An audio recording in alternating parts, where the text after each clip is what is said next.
దివ్యభారతి రెండవ భాగం. 1వ భాగంలో దివ్యభారతి పోలీస్ ఆఫీసర్ కూతురు మెడిసిన్ చదువుతూ ఉంటుంది. అల్లరి చేసిన మంచి మనసున్న అందమైన అమ్మాయి. తపతి పేద అమ్మాయి. దివ్యభారతికి జూనియర్గా వస్తుంది. తపతి పరిస్థితి తెలిసిన దివ్యభారతి జాలిపడుతుంది. తపతితో స్నేహం పెంచుకోవాలని భావిస్తుంది. కథ కొనసాగుతుంది. చూడు రాంబాబు, నా మాట విని అనుపమని పెళ్లి చేసుకో. ఓ ఆడపిల్లని మోసం చేస్తే ఆ ఉసురు మనకు తగిలి తీరుతుంది. మరో మాట, నువ్వు దివ్యభారతి మీద పగ పెంచుకోకు, నీకే నష్టం. చూద్దాం, నిర్లక్ష్యంగా తలెగరేశాడు రాంబాబు. నాకు తోచింది చెప్పాను, తర్వాత నీ ఇష్టం అంటూ వెళ్ళిపోయాడు ఆ ఫ్రెండ్. పాలిపోయిన మొహంతో నిల్చుండిపోయాడు రాంబాబు. జరిగినదంతా చాలా అవమానంగా అనిపించింది అతనికి. నిజంగా అవమానమే కూడా. మిస్టర్ రాంబాబు, మృదువుగా వినిపించింది దివ్యభారతి గొంతు. ఆమె రాకకి అతడు ఆశ్చర్యపోయాడు. కోపం తగ్గిందా అంది అతను దగ్గరగా వస్తూ. కోపం ఎందుకు? అదిగో మీ మాటల్లోనే తెలుస్తోంది. నా మీద పీకల దాకా కోపం ఉందని నవ్విందామే. చేసేదంతా చేసి ఇప్పుడు పరామర్శించడానికి వచ్చారా? రోషంగా అన్నాడతను. మళ్ళీ నవ్విందామే. కాదు, అనుపమ తల్లిదండ్రులేని అనాథ. ఎవరో దయతల్చి చదివిస్తే కష్టపడి చదువుకుంటోంది. అలాంటి అమ్మాయిని నువ్వు ప్రేమ పెళ్ళి అని నమ్మించి బయటికి తీసుకెళ్ళావు. తరువాత కాదు పొమ్మన్నావు. నీ గురించి నాకు తెలియదు. నిజంగా నీకే ఓ చెల్లెలుంటే ఆమెని ఎవరో ఓ రోగ్ మోసం చేస్తే నీకెలా ఉంటుంది? నీ నెత్తురు ఉడికిపోదు. రాత్రంతా ఆలోచించు ప్రశాంతంగా అంటూ అతను చెయ్యి పట్టుకుని లేవదీసింది దివ్య. అతను నిజంగానే కూలయ్యాడు. బహుశా ఆ శక్తి దివ్య మాటల్లోనే ఉందేమో. ఓ ఆప్త మిత్రురాలు తన ప్రాణ స్నేహితుడిని తీసుకెళ్తున్నట్టు అతను చేయి పట్టుకుని తీసుకెళ్ళింది. కోపం పోయినట్టేగా? నవ్వుతూ చూసింది. పోయింది, నవ్వాడతను. అది అలా నవ్వుతూ ఉండాలి. మనం బ్రతికిన 4 రోజులు ఇలా నవ్వుతూ సాధ్యమైనంతలో ఇతరులకి సాయపడుతుంటే అంతకన్నా ఏం కావాలి మనిషి అన్నవాడికి అందామే. నిజం, మీరన్నది అక్షరాల నిజం అన్నాడతను. మీరన్నది కాదు, నువ్వన్నది అను. నేను నిన్ను ఏకవచనంతో పిలవడం లేదు. అలాగే నువ్వు పిలు, దివ్య అని పిలు అంది దివ్య. కానీ అలా పిలవద్దని మీరే అన్నారు అన్నాడు రాంబాబు నిష్ఠూరంగా. అప్పటి ధోరణి వేరు, ఇప్పటి ధోరణి వేరు. అప్పుడు నా మనసులో నువ్వు విలన్వి, ఇప్పుడు మా అనుకి కాబోయే భర్తవి. మరి అప్పటికి ఇప్పటికీ తేడా లేదు నవ్వుతూ అంది దివ్య. నిజమే, నవ్వేశాడు అతను కూడా. మరి నేను వెళ్ళనా? వెళ్ళు, చాలా పొద్దుపోయింది అన్నాడు రాంబాబు. మరి పెళ్ళి రేపే డాడీతో మాట్లాడతాను.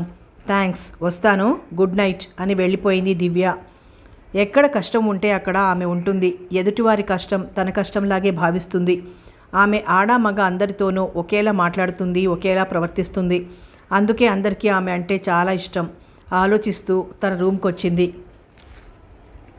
రాంబాబు అనుని చేసుకుంటాడా అన్న అనుమానమే లేదామెకి. అతనితో మాట్లాడాక అస్సలు లేదు.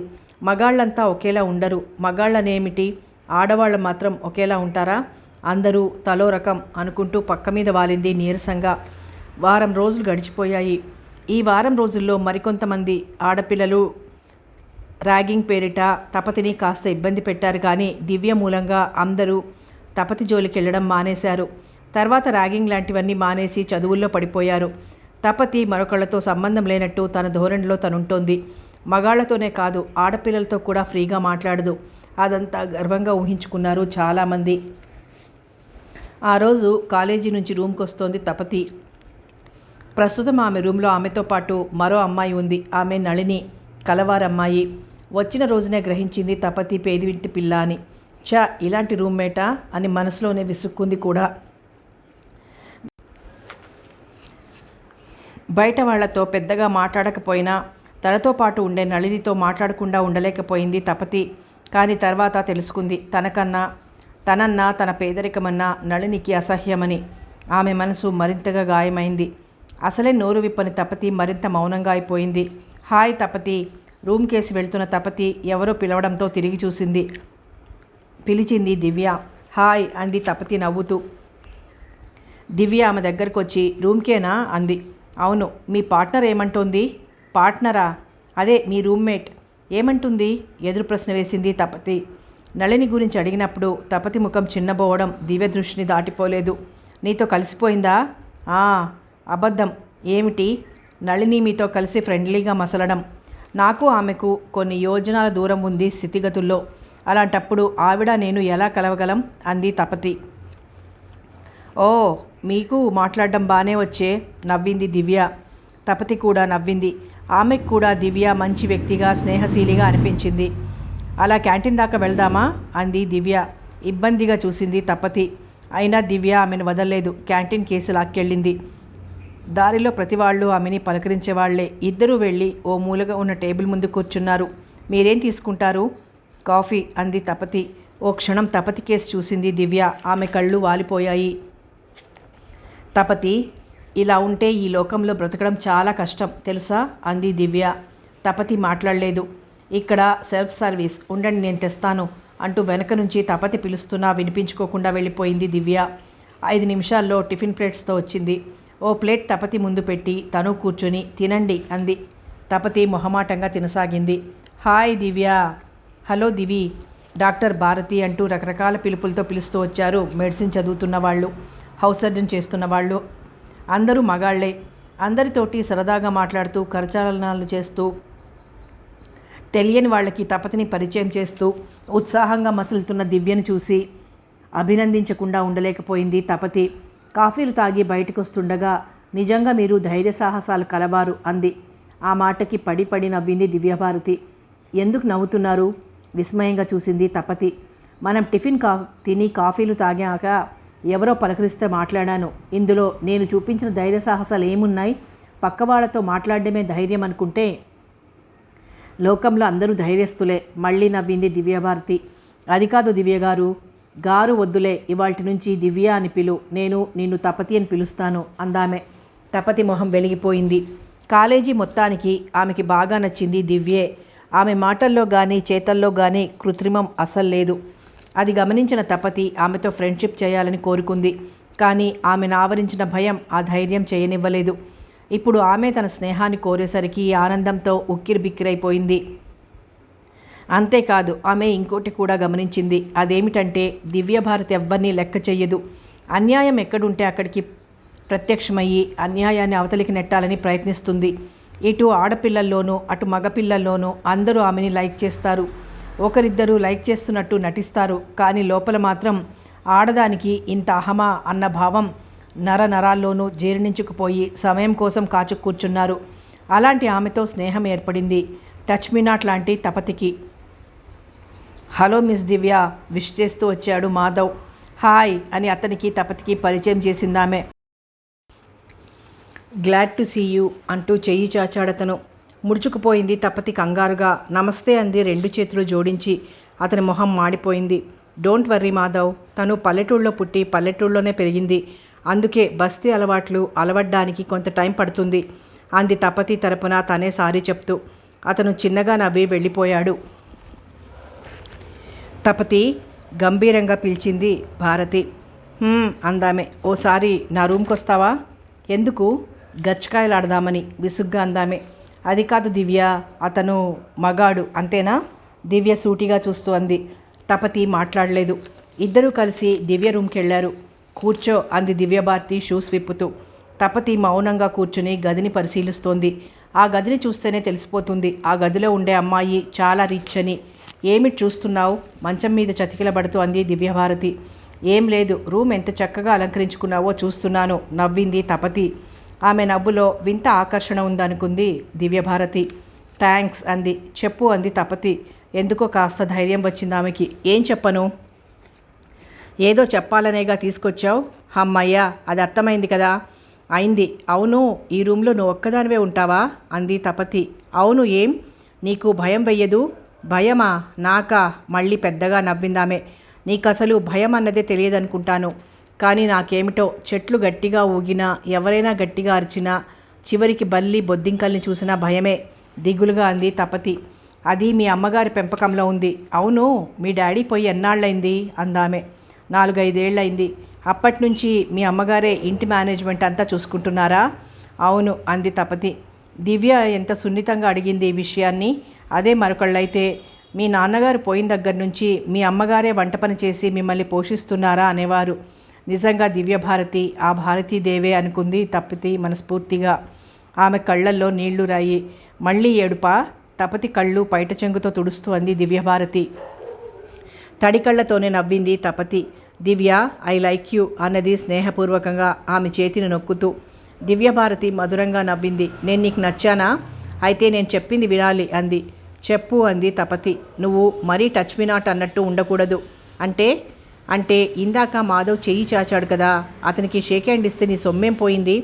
చచ, అతను మగాడు కంపరంగా అంది తపతి. నెత్తిన చేతులు పెట్టుకుంది దివ్య. తల్లి, నువ్వెప్పుడైనా సినిమాకి వెళ్ళావా అంది గంభీరంగా. వెళ్ళాను. ట్రైన్ ఎక్కావా? ఎందుకు ఎక్కలేదు? బస్సు ఎక్కాను. ఈ వివరాలన్నీ ఎందుకు? అమాయకంగా అంది తపతి. ఏం లేదు, ఓ నవల రాద్దామని. అది కాదు దివ్య, అసలు. లేకపోతే ఏమిటి తపతి? మన ప్రయాణాల్లో కానీ సినిమా హాల్స్లో కానీ మగాడి చెయ్యి తగలదా? చెయ్యి తగిలితేనే మన పాతివ్రత్యం మంటగలిసిపోతుందా? కాస్త విసుగ్గా అంది దివ్య. బాగుంది. అది ఇది ఒకటెలా అవుతుంది? అసలు షేక్ హ్యాండ్ ఇవ్వడం అది ఆడవాళ్ళు మగవాళ్ళకి, మన దేశాచారం కాదు. అబ్బా, బానే తెలిసే. చూడు తల్లి, పూర్వం బహుభార్యత్వం ఉండేది, ఇప్పుడుందా? ఆ రోజుల్లో సతీ సహగమనం, బాల్య వివాహాలు ఉండేవి, ఇప్పుడున్నాయా? స్త్రీకి భర్త చనిపోతే నిర్దాక్షిణ్యంగా తలనీలాలు తీయించి వంటింటికే పరిమితం చేసి ఒంటిపూట తిండి పెట్టి ఆమెను నష్టజాతకురాలిగా చూసేవారు. మరిప్పుడో మంచి మనసుగల వ్యక్తి ఉంటే ఆమెకి పిల్లలున్నా భార్యగా స్వీకరించి మరో జీవితాన్నిస్తున్నాడు. అంతెందుకు, పూర్వం ఆడవాళ్ళు గడప దాటి బయటకొచ్చేవారా? లేదే. కానీ ఇప్పుడు రాజ్యాలు ఏలుతున్నారు, రాకెట్లు నడుపుతున్నారు. మై డియర్ తపతి, మన సమాజంలో చాలా మార్పులు వచ్చాయి. దాంతోపాటు మనము మారాలి. అలా అని విచ్చలవిడిగా తిరిగి పరువు నష్టపు పనులు చెయ్యమనడం లేదు. కాస్త నలుగురిలో తిరగమని మాట్లాడమని అంటున్నాను. అండర్స్టాండ్? పెద్ద క్లాస్ తీసుకుంది దివ్యభారతి. మోడర్న్గా డ్రెస్ చేసుకుని గలగలా మాట్లాడుతూ కిలకిలా నవ్విస్తూ అమాయకంగా తిరిగే ఈమెకి ఎన్ని తెలుసు అనుకుంది తపతి. నువ్వన్నది నిజమే, కానీ నేను పెరిగిన వాతావరణం వేరు అంది తనలోని లోపాన్ని ఒప్పుకుంటూ. గుడ్, నా మాటల్ని క్యాచ్ చేశావు కాబట్టి నిన్ను నేను మార్చగలను నవ్వింది దివ్యభారతి. కొంపదీసి నీలా ప్యాంట్లు మిడ్డీలు వేసుకోమనవు కదా? భయంగా చూసింది తపతి. దివ్యభారతి పకపక నవ్వేసింది. స్వచ్ఛంగా నిర్మలంగా పసిపాప కేరింతలా ఉన్న ఆమె నవ్వుతున్న ఆమె మొహాన్ని తన్మయత్వంగా చూసింది తపతి. ఏమిటలా చూస్తున్నావు అంది ఆమె తన కేసి తదేకంగా చూస్తున్న తపతితో. నీలోని పసిపాపని నవ్వింది తపతి. నేను పసిపాపనా? బుంగమూతి పెట్టిందామె. ఈసారి పకపక నవ్వింది తపతి. గుడ్, అలా ఉండాలి మెచ్చుకుంది దివ్యభారతి. లెసన్ అయిపోయినట్టేనా? ఇవాల్టికి అయిపోయినట్టే. అయితే ఇంక వెళ్ళు, వాచ్ చూసుకుంటూ అందామె. తపతి లేచింది. పొద్దున కలుద్దాం, బాయ్. బాయ్ అంది తపతి వెళ్తూ. ఆమె వెళ్ళగానే రికార్డ్ ప్లేయర్ పెట్టి ఉత్సాహంగా డ్యాన్స్ మొదలుపెట్టింది. ఆమెకెందుకో ఆ రోజు చాలా ఉత్సాహంగా ఉంది, కారణం తెలియకుండానే. కాసేపు తర్వాత డ్యాన్స్ అది ఆపేసి భుజాన టవల్ వేసుకొని బాత్రూమ్ కేసు నడిచింది. ఆమె కళ్ళ ముందు తపతి రూపం కనిపిస్తోంది. కాలగర్భంలో ఏళ్లు కలిసిపోయాయి. అందరూ చదువుల మీద శ్రద్ధ పెంచుకున్నారు. ప్రస్తుతం దివ్యభారతి హౌస్ సర్జన్గాను, తపతి ఫైనల్ ఇయర్లోనూ ఉన్నారు. వారి మధ్య స్నేహం మరింత పటిష్టమైంది. ఉత్తర దక్షిణ ధృవాల్లో ఉండే వీరిద్దరి మధ్య ఇంత స్నేహభావం ఎలా ఏర్పడిందా అని మరోసారి అనుకున్నారంతా. మాధవ్ పీజీ చేస్తున్నాడు. రాంబాబు అనుపమను చేసుకుని హ్యాపీగా పీజీ చేస్తున్నాడు. దివ్యభారతి ఈ కాలగమనంలో మరికొందరు స్నేహితులయ్యారు. వారిలో ముఖ్యులు తేజ, అభిషేక్లు. మెడిసిన్ ఎక్కడో చేసి పీజీ మాత్రం ఇక్కడ చేయడానికి వచ్చారు. వాళ్లకు కూడా దివ్యభారతి అంటే చాలా అభిమానం. వాళ్లతో తపతి కూడా సరదాగానే మాట్లాడేది. అసలు తపతి చాలా మారిపోయింది. మునుపటిలా మగాళ్లను చూసి ముడుచుకుపోవడం లేదు. నలుగురితో సరదాగా మాట్లాడడం, పిక్నిక్స్ కని టూర్స్ కని వెళ్ళడం చేస్తుంది. ఒక్కోసారైతే దివ్యభారతి పోరు పడలేక ఆమె చూడీదార్స్ లాంటి బట్టలు కూడా వేసుకుంటోంది. ఓ రోజు దివ్య, తపతి మేడ మీదకెళ్ళి టెర్రస్ మీద కూర్చొని మాట్లాడుకుంటున్నారు. వాళ్ళకి మర్నాటి నుంచి 10 రోజులు సెలవులు. ఆ వేళ సాయంత్రమే కొందరు వెళ్ళిపోయారు కూడా. తపతి నిండు జాబిలిని చూస్తూ అడిగింది దివ్య. అంది తపతి పరధ్యానంగా. ఏమిటి అదోలా ఉన్నావు అందామె. తపతి మాట్లాడలేదు. రేపు ఇంటికి వెళ్తున్నావు కదూ అంది మళ్ళీ దివ్యభారతే. నీకు ఉత్సాహంగా లేదేం? నాకు ఇంటికన్నా ఇక్కడే బాగుంటుంది కనుక నవ్వింది తపతి. ఈ ఏటితో నా హౌస్ సర్జెన్సీ పూర్తయిపోతుంది. ఇంకొన్ని నెలల్లోనే. తపతి గొంతు వణికింది. తపతి చెప్పు, ఇన్నాళ్ల నుంచి కలుసున్నాం కదూ? అవును. నిన్ను మా ఇంటికి 4 సార్లు తీసుకెళ్ళాను. అవును. ఏమిటవును? నేను అన్నిసార్లు తీసుకెళ్తే నువ్వు కనీసం ఒక్కసారైనా తీసుకెళ్ళాలిగా. తపతి మౌనం వహించింది. సారీ దివ్య, బాధతో అంది. సారీ చెప్తావు అంతేగాని మీ ఇంటికి రమ్మని పిలవ్వు, అంతేనా? అది కాదు దివ్య, మా ఇల్లు లంకంత ఉండదంటావు, ఇంటి నిండా నౌకర్లు కార్లు ఉండవంటావు, అంతేనా? తపతి దోషిలా తలవంచుకుంది. దివ్య మనసు భారంగా అయిపోయింది. స్నేహితురాల్ని పొదివి పట్టుకొని, చూడు తపతి, పేదరికం పాపం కాదు, శాశ్వతము కాదు. దాన్ని చూసి మనం సిగ్గుపడాల్సిన అవసరమే లేదు. అందుకే రేపు నీతో పాటు నేను ఊరొస్తున్నాను అంది అనునయంగా. దివ్య కంగారుగా అంది తపతి. ఎస్, ఈ దివ్య మాట అంటే మాటే, ఇంకా తిరుగులేదు. పొద్దున డాడీకి ఫోన్ చేసి చెప్పేశాను కూడా. ఏమని? నేను ఈ సెలవులకి ఇంటికి రావడం లేదు, తపతి వాళ్ళ పల్లె వెళ్తున్నాను అని. తపతి తేరుకుంది. అలాగే, మాకు లేవు కానీ నీకక్కడ తోటలు చెరువులు అన్నీ చూపిస్తాను అంది. అమ్మయ్యా, అనుమతించావు కదా, థ్యాంక్స్. పో, నీకన్నీ తమాషాలే. నీలాంటి గొప్పింటి పిల్ల మాలాంటి పేదింట్లో ఉండడం కష్టమని నిన్ను తీసుకెళ్ళలేదు కానీ నిన్ను మా ఇంటికి తీసుకెళ్లాలని నాకెప్పటినుంచో ఉంది అంది. ఆమె మాటల్లో అభిమానం కనిపించింది దివ్యకి. తర్వాత ఏ బస్సుకు వెళ్లాల్సింది, ఎన్నింటికి బయలుదేరేది మాట్లాడుకున్నారు. ఆ పల్లెని గురించి వివరాలు అడిగి తెలుసుకుంది దివ్య. ఇంక వెళ్దామా అంది తపతి వాచ్ చూసుకుంటూ. అలాగే పద అంది దివ్య లేస్తూ. ఇద్దరూ కిందికి దిగారు. వాళ్ళు దిగుతుంటే అభిషేక్ ఎదురయ్యాడు. హాయ్ అంది దివ్య. హాయ్ అన్నాడతను ఇద్దరిని ఉద్దేశించి. అతనికి దివ్యభారతి అంటే ప్రాణం. ఆమెకి తను తగ్గడు అని తెలుసు. అయినా ఆమెని ప్రాణాధికంగా ఆరాధిస్తుంటాడు. అలా అని ఎవ్వరికీ ఏనాడు చెప్పలేదు. తన ఆరాధన తన గుండెల్లోనే పదిలంగా దాచుకున్నాడు. అతని మాటల్ని అనుకరిస్తూ తమాషా పట్టిస్తూ ఉంటుంది దివ్యభారతి. ఆమె చర్యలు అతనికి మరీ ఇష్టం. ఆమెతో మాట్లాడుతుంటే అతనికి టైమే తెలియదు. ఏమిటి అభి అలా నిల్చుండిపోయావు? తననే చూస్తూ నిల్చుండిపోయిన అతన్ని చూస్తూ అంది. ఏం లేదు, నేను. ఏమిటంత కంగారు పడతావు అని కాస్త గొంతు తగ్గించి, మనలో మనమాట, టెర్రస్ మీదకి ఎవరైనా గర్ల్ ఫ్రెండ్ని రమ్మన్నావా అంది అల్లరిగా. నా మొహం, నేను రమ్మనడం ఏమిటి? మీ హాస్టల్కి రమ్మని మీరే ఆహ్వానించాలి. కానీ మీ వార్డెన్, అమ్మో, గుండెల మీద చెయ్యేసుకొని భయం నటించాడు అభిషేక్. వాళ్ళిద్దరూ చనువుగానే మాట్లాడుకుంటారు. అసలు దివ్యభారతితో ఎవరు స్నేహం చేసినా మంచిగా అయిపోతారు. నలుగురిలో సరదాగా మారిపోతారు. ముంగిగా ఉండేవాళ్ళైనా సరే. సరే నువ్వెళ్ళు, మేం పోతాం అందామే. ఆగు కంగారుగా అన్నాడతను. ఏమిటి అంది దివ్యభారతి. ఏం లేదు, రేపు ఊరెళ్ళిపోతున్నాను కదా, కాసేపు నీతో కబుర్లు చెప్పాలనిపించింది, వచ్చేశాను. హాయ్, అయితే ఇప్పటికి నీ గర్ల్ ఫ్రెండ్ నేనేనన్నమాట అంది తపతి కేసు చూస్తూ. తపతి, నేను రూమ్కి వెళ్ళిపోతాను, ఇంకా సర్దుకోవాల్సినవి ఉన్నాయి అంది. సరే నువ్వు వెళ్ళు అంది దివ్యభారతి. తపతి వెళ్ళిపోయింది. నా రూమ్కి వెళ్దామా అంది దివ్యభారతి అభిషేక్ను ఉద్దేశించి. టెర్రస్ మీదకి వెళ్దాం. సరే పద అందామే. ఇద్దరు టెర్రస్ మీదకి వెళ్ళి కూర్చున్నారు. వెన్నెల పిండారబోసినట్టుంది కదూ అన్నాడతను. కాదు, పుచ్చపువ్వులా ఉంది నవ్వింది దివ్య. అతను నవ్వాడు. నువ్వు పీజీ చేస్తావుగా, చెయ్యాలిగా. ఈ రోజుల్లో వట్టి ఎంబీబీఎస్కి విలువేముంది అందామే. పెళ్ళి కూడా పీజీ అయ్యాక చేసుకుంటావా, లేకపోతే హౌస్ సర్జన్ అయ్యాక చేసుకుంటావా? ఏమిటి ఇవాళ నా గురించి ఇన్ని వివరాలు అడుగుతున్నావు? ముఖ్యంగా పెళ్ళిని గురించి. కొంపతీసి ఏదైనా సంబంధం చూసావా? తన సహజ ధోరణిలో అంది దివ్య. చచా, అలాంటిదేం లేదు. ఊరికే నీ ఫ్యూచర్ని గురించి ఎలా ప్లాన్ చేసుకుంటున్నావో అని నసిగాడతను. ఆమె హాయిగా నవ్వేసింది. ఆ గొడవలని ఇప్పుడెందుకు అభి? పెళ్ళి, పిల్లలు, ఇల్లు, సంపాదన అన్నీ బోర్. ప్రస్తుతం మనం స్టూడెంట్స్మి. ఇప్పుడు అవన్నీ ఆలోచించి మనసుని భారంగా చేసుకోవద్దు. ఏవైనా చక్కని కబుర్లు చెప్పు అంది. ఏం చెప్పను? అతని గొంతు వణికింది. తన మనసు ఆమెకి చెప్పాలని ఎక్కడో ఒక్కనొక్క శాతం తళుక్కుమంది. కానీ మిగతా 99% దాన్ని అవతలికి నెట్టేశాయి. ఏమిటలా అయిపోయావు ఒక్కసారిగా అందామె. అతని మొహంలోని భావాలు సరిగ్గా కనిపించడం లేదా ఆమెకి. ఏం లేదు, ఏం చెప్పాలా అని ఆలోచిస్తున్నాను నవ్వుతూ అన్నాడతను. చెప్పడానికేం కబుర్లే లేవా? ఇంత చక్కని వెన్నెల్లో చల్లని గాలి వీస్తుంటే ఓ కన్నెపిల్ల పక్కనుంటే నీకు మాటలే రావడం లేదు నవ్విందామె. అతని గొంతు మరింత మూగబోయింది. గుండె దడదడలాడింది. దివ్య, నువ్వు ఎంత చక్కగా నవ్వుతావు అన్నాడు ధైర్యం చేసి. Thank you. తర్వాత నేను చెప్పనా? ఏమిటి? అదే కబుర్లు చెప్పు ఉత్సాహంగా అన్నాడతను. కవిత్వమా లేక? కవిత్వం అవి వద్దు, ఏమైనా తీయని కబుర్లు చెప్పు. ఆమె మాట పూర్తి కాకుండానే అన్నాడతను. తీయటి కబుర్లా? అలాగే. ఇటీవల పంచదార ధర పెరిగిందట.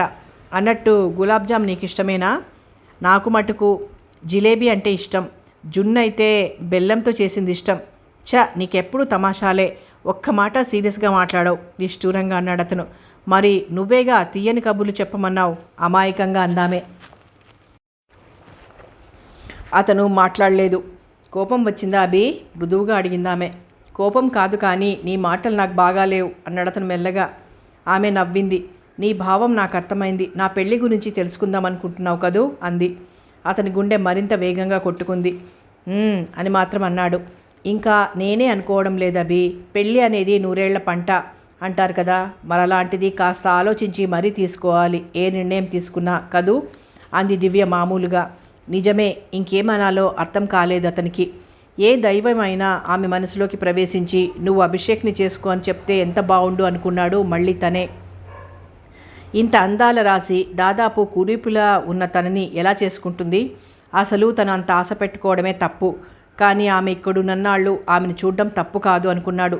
ఏమిటివాళ మీ మూడ్ బాగున్నట్టు లేదు ఆశ్చర్యంగా చూస్తూ అంది దివ్య. ఏం లేదు, బలవంతంగా నవ్వాడతను. అన్నట్టు తేజ కనిపించడం లేదేమిటి అంది దివ్య. ఆ ప్రశ్నకు అభిషేక్ మొహం వెలవెలపోయింది. కారణం, తేజ నిజంగా హీరోలా స్మార్ట్గా ఉంటాడు. అతన్ని చూసిన ఆడపిల్లలంతా కలల్లో తేలిపోతారు. ఇప్పుడు దివ్య కూడా అతని గురించి అడిగేసరికి మనసంతా అదోలా అయిపోయింది. ఇదేం గమనించిన దివ్య మళ్ళీ అడిగింది తేజని గురించి. వాళ్ళ ఊరెళ్ళాడు, వాళ్ళు ఫోన్ చేశారు అన్నాడు అతను మెల్లగా. అచ్చా, అయితే అతని పెళ్లి కుదరబోతోందన్నమాట నవ్వింది దివ్య. పెళ్ళా? నీకెలా తెలుసు? విస్మయంగా అన్నాడు అభిషేక్. ఆమె మధురంగా నవ్వింది. నాకు తెలుసు. ఇప్పుడు మా వాళ్ళు ఉన్నట్టుండి రమ్మని ఫోనో టెలిగ్రామో ఇచ్చారంటే పెళ్లి చూపులకనే అనుకుంటాను. నిజమే నవ్వాడతను. అది సరే, నీ విషయం చెప్పావు కాదు కుతూహలంగా అడిగింది. నా విషయమా? అంటే ఏమిటి? నువ్వు పెళ్ళెప్పుడు చేసుకుంటావు? అతను చివ్వున తల తిప్పి ఆమె కేసు చూశాడు. అదేం గమనించకుండా ఏమైనా మేనరికముందా అందామె. అలాంటిదేం లేదు. ఈ మాట గట్టిగా అన్నాడు అభిషేక్. బ్రతికిపోయావు భారంగా అంది దివ్య. ఏం నీకుందా మేనరికం? ఆత్రంగా అడిగాడతను. కాదు, ఒకవేళ ఉన్నా నేను చేసుకునేదాన్ని కాదు. ఏం?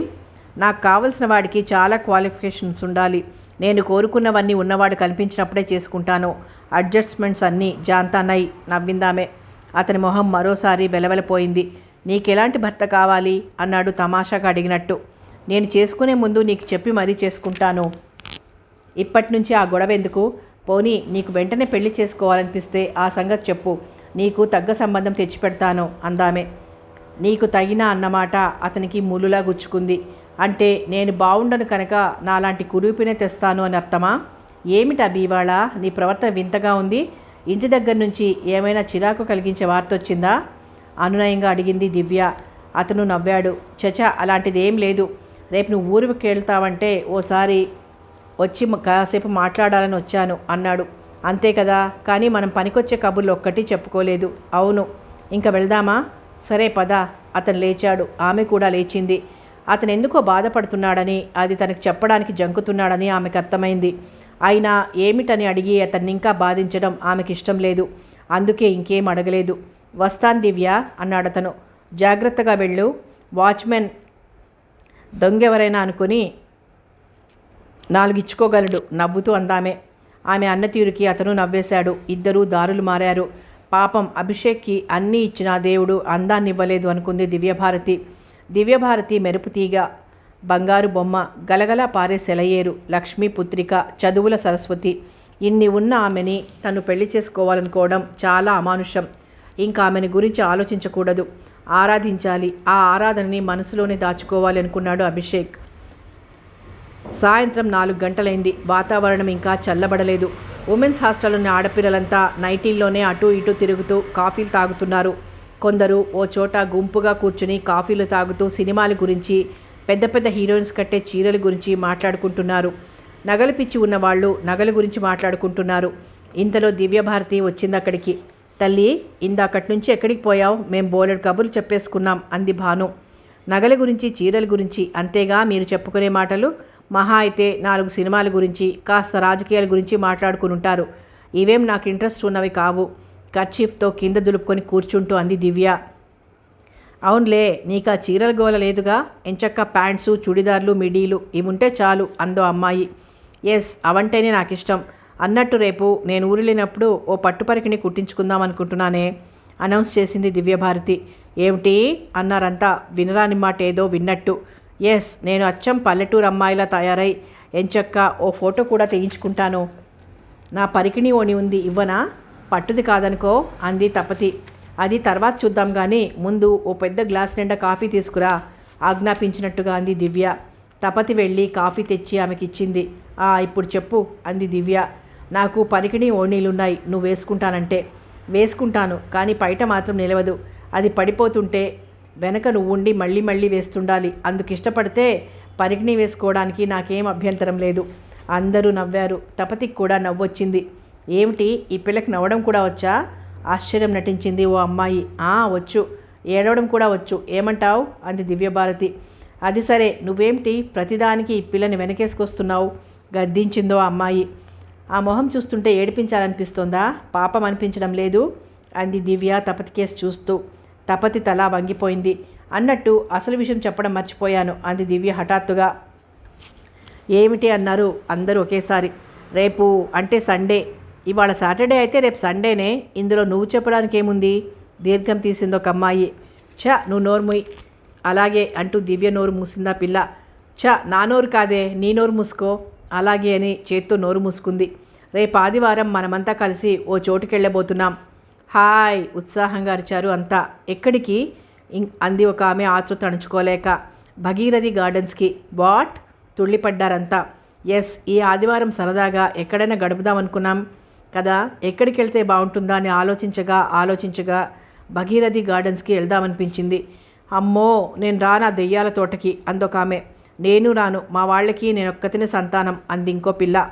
నాకు రావాలనుంది కానీ దెయ్యాలంటే నాకు చచ్చే భయం. ఓ దెయ్యం కనిపిస్తే నా గుండె ఠకీమని ఆగిపోవచ్చు. అప్పుడు నేను ఓ దెయ్యాన్నయ్యి. నోరు ముయ్యండి పిరికి పందలు అరిచింది దివ్య. ఆమె నోరు టక్కున మూతపడింది. సరే, విషయం చెప్పాను, ఎవరొస్తారో తేల్చుకోండి. రేపు పొద్దున 6 బయలుదేరాలి అంది దివ్య. ఎవరూ మాట్లాడలేదు. ఒకరి మొహాలు ఒకరు చూసుకుంటూ ఉండిపోయారు. భగీరథి గార్డెన్స్ ఎక్కడుంది అంది తపతి కుతూహలంగా. దివ్యభారతి చెప్పింది. నేనొస్తాను అంది తపతి.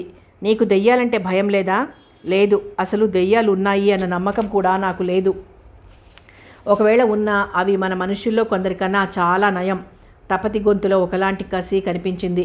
నేను వస్తానే అంది భాను. అన్నట్టు ఇంకో సంగతి చెప్పలేదు ఊరిస్తున్నట్టుగా అంది దివ్య. ఏమిటి అన్నారు అంతా. తోటకి మన లాల్ కూడా వస్తున్నాడు. నిజంగానా? అందరి గొంతుల్లోకి ఉత్సాహం వచ్చేసింది. లాల్ ఉత్సాహవంతుడైన యువకుడు. కిందటేడే ఇక్కడ చదువు ముగించుకొని చండీగఢ్ పీజీఐలో పీజీ చేస్తున్నాడు.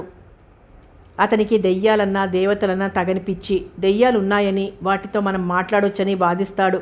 దెయ్యాల్ని మనం బంధించవచ్చు అని కూడా అంటాడు. నమ్మినవారు నమ్ముతారు, లేనివారు లేదు. అతనికి జాతకాల పిచ్చి కూడా ఉంది. ఫలానా రాశి వాళ్ళు ఫలానా పని చెయ్యకూడదు, ఫలానా రంగు బట్టలు కట్టకూడదు, ఫలానా బొట్టు పెట్టుకోకూడదు అని ఉదాహరణలతో సహా చెప్తాడు. అంతేకాదు, ధైర్యం ఉన్న వాళ్ళు ఎవరైనా ముందుకొస్తే దెయ్యాల్ని చూపిస్తానని సవాల్ కూడా చేశాడు. దెయ్యాలతో మాట్లాడాలని ఉన్నవాళ్ళు కొందరు ముందుకొచ్చినా తర్వాత మిగతా వాళ్ళు వద్దనడంతో వెనక్కి తగ్గారు. చిత్రం ఏమిటంటే దెయ్యాలు లేవని వాదించిన వాళ్ళు కూడా లాల్తో ఎక్కువగా మాట్లాడడానికి భయపడతారు. చాలా జాగ్రత్తగా మాట్లాడతారు. అలాంటి లాల్ అంటే కూడా ఇష్టం దివ్యకి.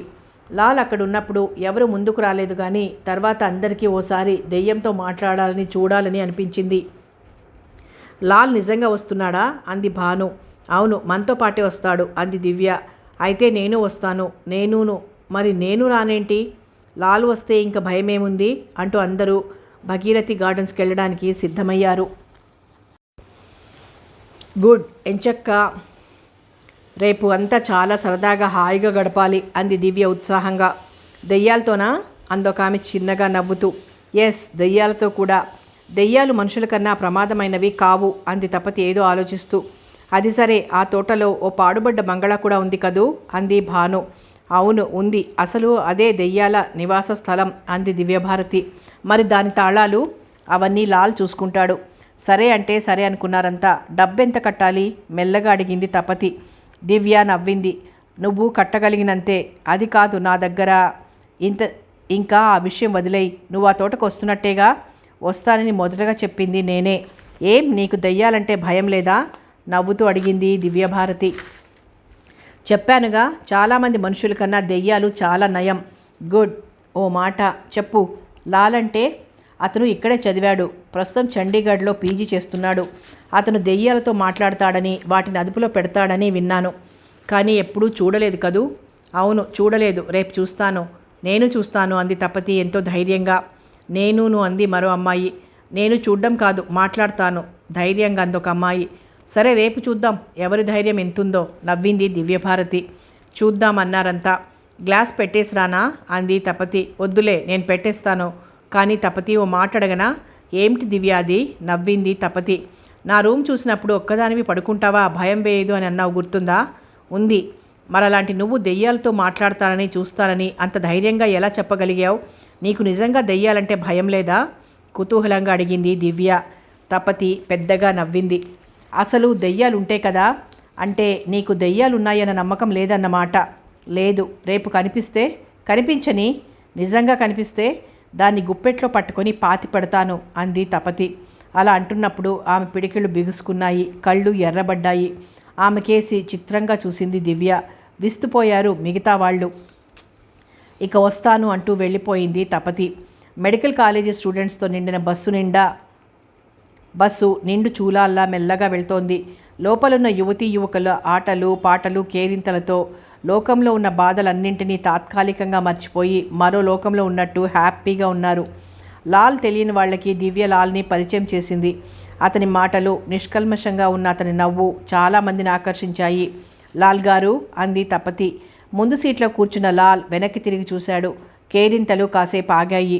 మనం దెయ్యాలతో మాట్లాడగలం అంటున్నారు కదూ? దెయ్యాలతో కాదు, ఆత్మలతో సవరించాడతను. నేను మాట్లాడతాను. అలాగే, నేనేం చెయ్యాలి? బస్సు దిగనీయండి చెప్తాను నవ్వాడతను. బస్సు వేగం అందుకుంది. భగీరథి గార్డెన్స్ ఊరికి 40 కిలోమీటర్లుంటుంది. దాని ఓనర్ అయిన జమీందార్ దగ్గర నుంచి పర్మిషన్, భవంతికి తాళాలు తెచ్చాడు లాల్. ఎంత పెందరాళే బయలుదేరదామనుకున్నా అందరూ తయారై బయలుదేరేసరికి 1 గంట అయిపోయింది. కాస్త ముందుగా బయలుదేరి ఉండాల్సింది అనుకున్నారు ఎవరికి వారే. తోట దగ్గరకు వస్తున్న కొద్దీ ఆడపిల్లల గుండెల్లో గుబులు బయలుదేరింది. భయపడింది లాల్, తపతి, దివ్య మాత్రమే. మిగతా అందరూ కాస్తో కూస్తో భయపడుతూనే ఉన్నారు.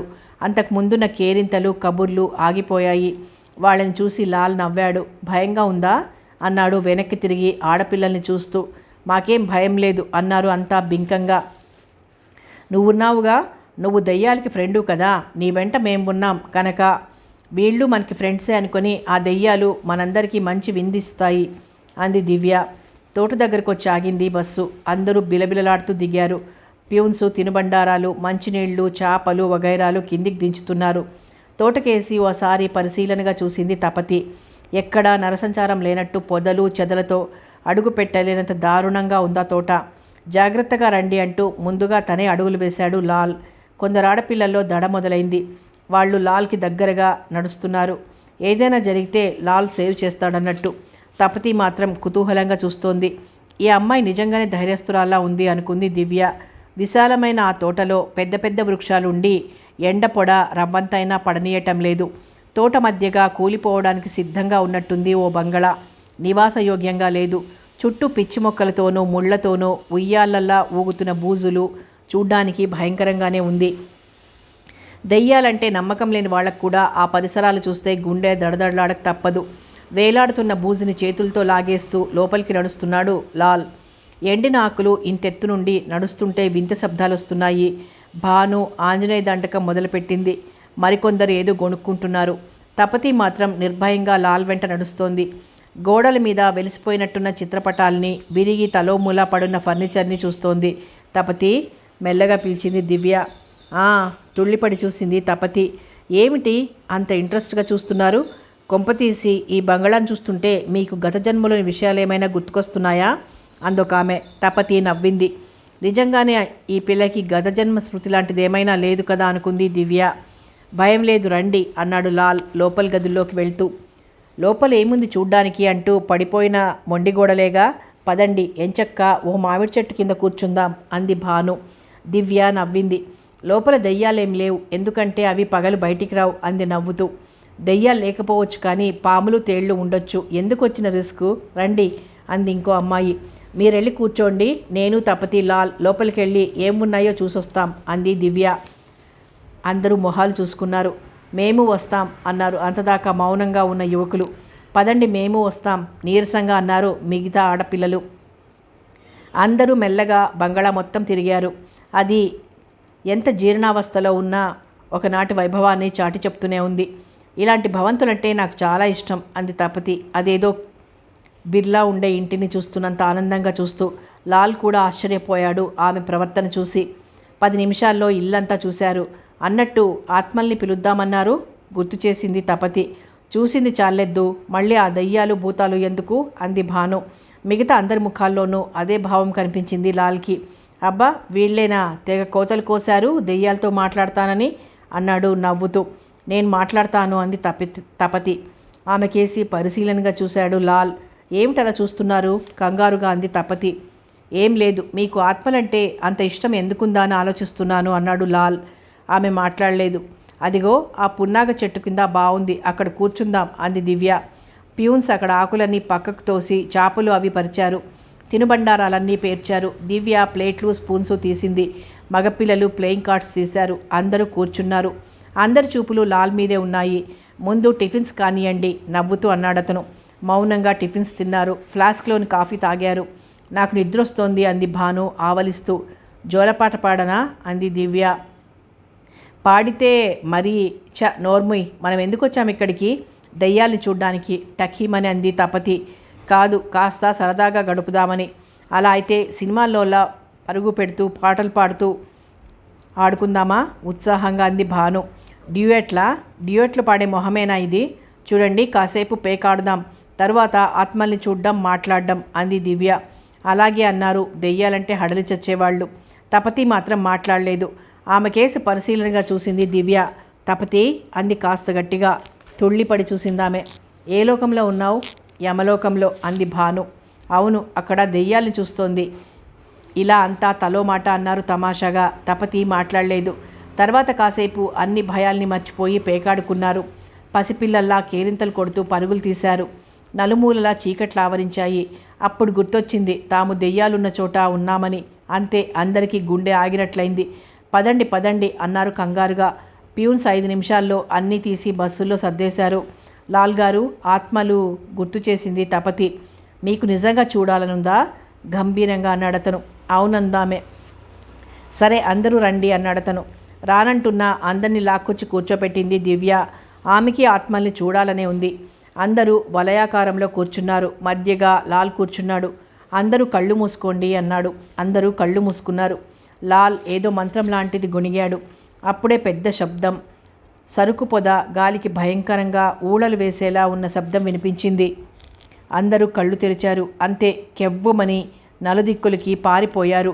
గాలి లాంటిది విసురుగా వచ్చి పొగలా వలయాలు తిరుగుతూ ఓ ఆకారం, మనిషి ఆకారం గాల్లో తేలుతూ కనిపించింది. ఆ ఆకారానికి కాళ్ళు లేవు. 2 కాళ్ళు కలిసినట్టు తోకలా ఉంది. చేతులు అవి మామూలుగానే ఉన్నా పలానా వ్యక్తి అని గుర్తించేలా లేదు. కానీ మనిషి ఆకారం అని స్పష్టంగా కనిపిస్తోంది. కళ్ళు మూసుకున్న తపతికి నలుగురు అరవడంతో కళ్ళు తెరిచి చూసింది. అంతా శూన్యం. వాళ్ళెందుకు అరిచి పారిపోయారు అంది. అదిగో ఆ ఆత్మని చూసి అన్నాడు లాల్ ఓ వైపు చూపిస్తూ. ఏది అందామె అంతటా చూస్తూ. అదేమిటి, సరిగ్గా చూడండి అన్నాడతను. ఆమె చూసింది. నాకేం కనిపించడం లేదు, మీరు తప్ప అదోలా నవ్విందామె. అతను బిత్తరపోయాడు.